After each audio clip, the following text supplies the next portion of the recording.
Selamat datang dan mendengarkan sebuah audiobook novel yang berjudul Istri Rasa Simpanan.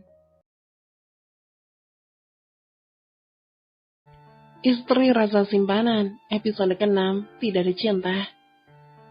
Aku tidak mencintai wanita itu, ucap Guntur dengan ekspresi dingin seperti biasanya. Guntur mencari alasan agar Fatma tidak marah kepadanya. Ia tahu hati wanita itu pasti hancur, karena pernikahan keduanya dilakukan tanpa sepengetahuan istri pertamanya. Mau bagaimana lagi? Karena ia memang memiliki alasan untuk menikahi wanita bernama Bella Adinata tersebut. Maksud Mas Guntur bagaimana? Lalu mengapa Mas menikahinya? Fatma terus mendesak, ia ingin jawaban yang masuk akal dari suaminya itu. Nanti aku jelaskan. Tapi katakan dulu, siapa pria waktu itu bersamamu? Ganti Guntur yang menuntut penjelasan dari sang istri. Pria apa yang Mas Guntur maksud? Fatma sama sekali nggak mengerti. Dari kemarin Mas menanyakan pria lain. Dan lagi, Fatma diam bukan karena Fatma tidak tahu. Fatma sadar siapa Fatma sebenarnya. Tapi ceraikan dulu, baru Mas menikah lagi. Mata Guntur seketika membelalak menatap tajam ke arah Fatma. Berani sekali Fatma mengatakan kata cerai.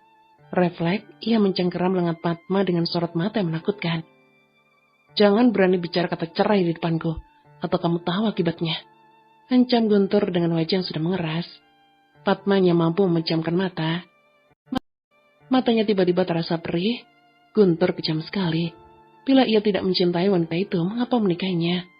Jika memang sudah tidak ada cinta untuk dirinya, mengapa tidak talak saja dirinya? Wanita itu merasa hidupnya digantung. Guntur membelenggu status pernikahan mereka. Bahkan hak asuh anak pun tidak Fatma dapatkan. Keluarga kaya raya itu memang sepertinya sengaja membuat hidup Fatma menderita. Ketika Fatma mengusap pipinya, Guntur menyaksikan hal itu. Namun ia bergeming, tidak ingin menenangkan atau menghibur Fatma sama sekali. Dua orang itu malah sama-sama diam, berjibaku dengan pikirannya masing-masing.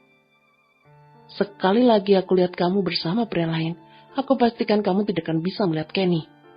Lagi-lagi Guntur menjadikan anak mereka sebagai ancaman. Fatma sampai bingung, ia tidak tahu lagi harus bagaimana. Pria apa yang suaminya maksud? Kemudian ia teringat dengan Ardan, pengawal setia Nyonya Gumilang. Astaga, bagi Fatma lirih. Wanita itu pun mengusap wajahnya.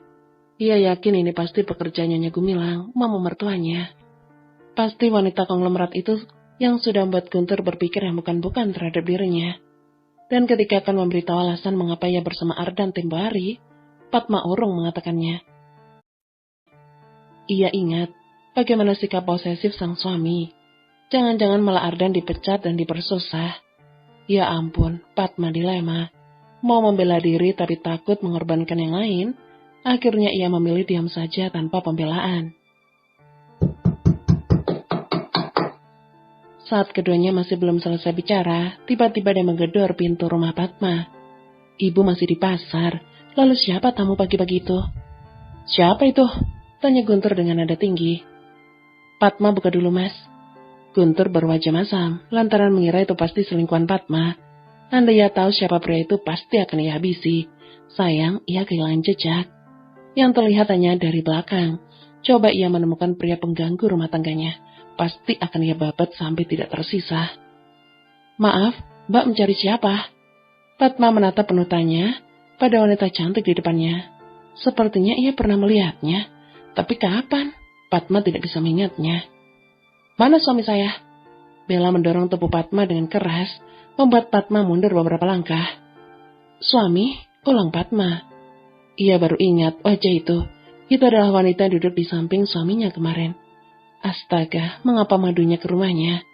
Fatma menoleh ke sana kemari, takut tetangga pada mendengar keributan di rumahnya. Siapa, Pat? Guntur muncul dari balik pintu. Fatma dan Guntur saling melempar pandangan. Sedangkan Bella, wanita itu menatap benci pada Fatma. Mengapa suami yang baru menikah dengannya malah pergi ke rumah mantan istrinya? Suatu penghinaan besar bagi keluarga Adinata. Ia tidak akan membiarkan ini.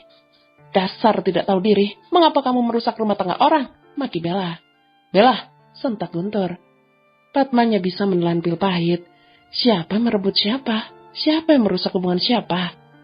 Apa karena hanya sebagai istri siri, maka kehadiran Fatma tidak berarti? Bella yang emosi karena Guntur malah meneriaki dirinya, Akhirnya ia pun refleks mendorong tubuh Padma kembali. Kali ini lebih keras daripada sebelumnya. Hentikan! Melihat kelakuan istri barunya yang keterlaluan, Guntur menatap tak suka. Ia memang tidak pernah menyukai Bella. Wanita itu pilihan sang mama. Guntur sama sekali tidak menyukainya. Mas memilih wanita rendahan ini? Anak pembantu ini? Astaga! Cibir Bella tidak percaya. Ia berkacak pinggang berlagak seperti orang paling tinggi derajatnya. Jaga mulutmu, Bel. Sentak Guntur dengan mata yang selama keluar. Dan perlu kamu tahu, dia istriku, tambah Guntur. Bella terbelalak, kata Nyonya Gemilang mereka sudah bercerai. Mana mungkin Padma, si wanita udik dan usang itu masih berstatus istri suaminya. Tidak boleh, ini tidak bisa dibiarkan. Dia adalah satu-satunya istri sah Guntur. Saat ketiganya sedang bersih tegang, tiba-tiba Ibu Padma datang. Wanita itu terkejut dengan apa yang terjadi. Ada apa, Pat? Ibu Padma masuk dengan hati yang was-was. Mengapa di luar rumahnya terdengar keributan? Bi, bilangin sama anak bibi yang gak tahu diri nih ya. Jangan ganggu suami orang lagi. Cecar Bella dengan suara yang keras.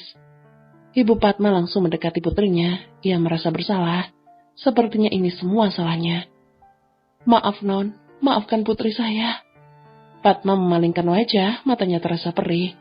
Hatinya sakit melihat ibunya meminta maaf pada orang lain. Apa salah terlahir miskin? Apa salah mencintai orang yang statusnya beda dengan kita? Apakah orang miskin tidak punya hati?